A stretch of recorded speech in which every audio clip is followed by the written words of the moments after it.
Yeah, let me in the boy, sprinkle us some magic. Yeah, hands down, this kitty is fantastic. Yeah, eyes low, ask me why I'm fucking active. Yeah, I'm getting about 2K18. Am I allowed to? Yes. One of the big things we've done in the last couple of years is developing and expanding on the archetype system. And in 2K18, the archetype system will be expanded and deeper than it's ever been. Oh wow, 2K18. Before we get into 2K18, I think one of the biggest challenges we faced this year in 2K17 was just balancing shooting. So we went back, reviewed all the past shooting systems in our games, all the way back to 2K11, took all the good things that we liked about all those different systems, and we put together what I think is the best system to date for 2K18. And we're so excited for you guys to try it out in September. Yeah, we talked to some of the devs and they were hinting about certain things, but I want to get the lowdown from you.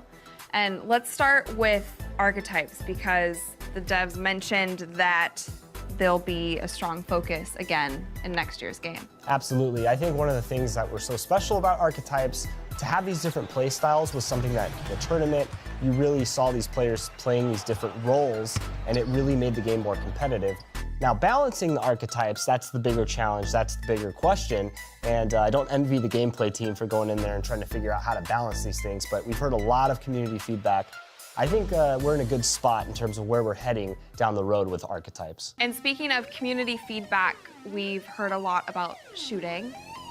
And Mike Wang mentioned a little bit about what's going to be changing with shooting next year. Yeah, so shooting's something that the community has been talking about all year long. I think ever since the introduction of green releases, a lot of fans have a lot of different kind of feedback about that. I think they've kind of learned to use it as a crutch. Like if I learn my release and I think the bar is filled up, I should make that shot 100% of the time. But we were seeing a lot of really high shooting percentages, high 60s, high 70s, even some of the high 80s and 90s in Pro-Am. I think when we start going forward into 2K18, I'm really glad that the producers are looking towards what made shooting fun and realistic in previous games, because there has been a lot of, differences in game by game on how shooting works. But I'm really excited to see what they come up with in 2K18. Ooh, what? Ooh, come and sit back, it's my year. Fuck the little bitch, I don't care. Celine all on the gear.